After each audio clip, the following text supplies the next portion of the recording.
Let's get into my favorite part of the show, the Synopsis Showdown.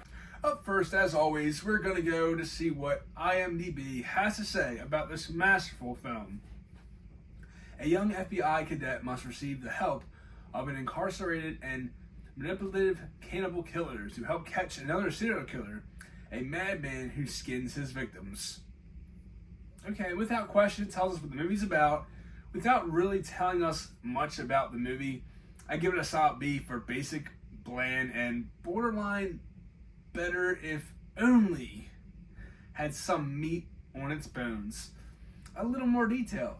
Something about Buffalo Bill, who is just as much the antagonist as Hannibal himself. That was a surprisingly pleasant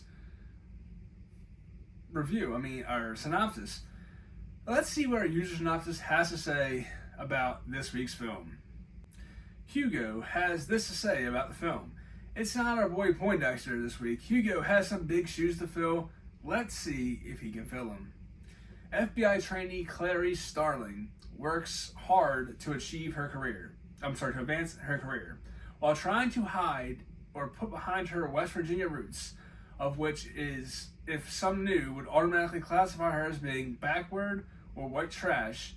After graduation, she aspires to work in the agency's behavioral science unit under the leadership of Jack Crawford. While she is still in training, Crawford asks her to question Dr. Hannibal Lecter, a psychiatrist imprisoned thus far for 8 years in the maximum security isolation for being a serial killer who cannibalized his victims. Clarice is able to figure out the assignment is to pick Hannibal's brain to help them solve another serial murder case, that of someone coined by the media as Buffalo Bill, who has so far killed 5 victims, all located in eastern U.S., all young women who are slightly overweight, all who are drowned in natural bodies of water, all were stripped of large parts of the skin. She also figures out that Crawford chose her as a woman to be able to trigger some emotional response from Lecter. After speaking to Lecter for the first time, she realizes that everything with him will be a psychological game. With her often having to read between the very cryptic lines he provides, she has to decide how much she will play along, as he requests in return for talking to him is to expose herself emotionally to him. The case takes a more dire turn when a 6th victim is discovered. This one from they are able to retrieve a key piece of evidence. If Lecter is being forefront as to its meaning, a potential 7th victim is high-profile Catherine Martin, the daughter of Senator Ruth Martin, which places greater scrutiny on the case as they search for a hopeful, still alive Catherine, who may factor into what happened is Dr. Frederick Shelton, the warden at the prison, an opportunist who sees the higher profile with Catherine, meaning a higher profile for himself if he can insert himself successfully into the proceedings. Fuck, that was a mouthful. God damn. Honestly, as much as you would think that would be an A for awesome fucking tacular, it gets a C for can you just get to the fucking point before covering the threshold from synopsis to short story. Damn, man, not only is that a short story, not a synopsis, it's a fucking runaway paragraph. God damn. I mean, it really was a runaway paragraph. I'm not trying to be an English teacher here and be like, a grammatical asshole, but yeah, that was a runaway paragraph. And probably a couple run-on sentences. Honestly, my mind was just kind of like trying to stay intact and say this all in one breath because fuck, that was a lot of shit to say in a synopsis. Like, god damn, that was like a fucking short story.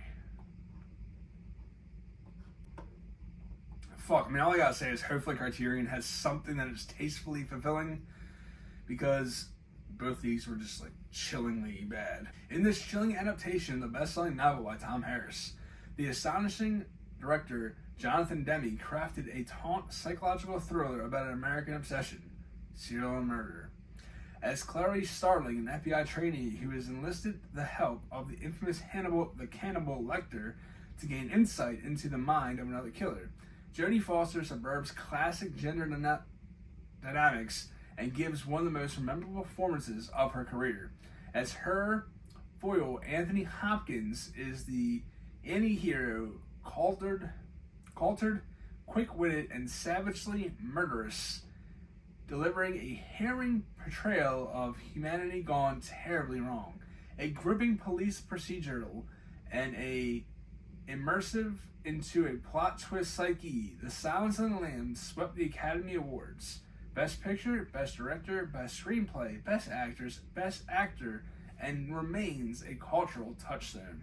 Yeah, that was kind of long too, but fuck. I mean, I would say that was a flawless insight in the film. Although the fact that they failed to recognize it for its true form, it's slightly less than perfect.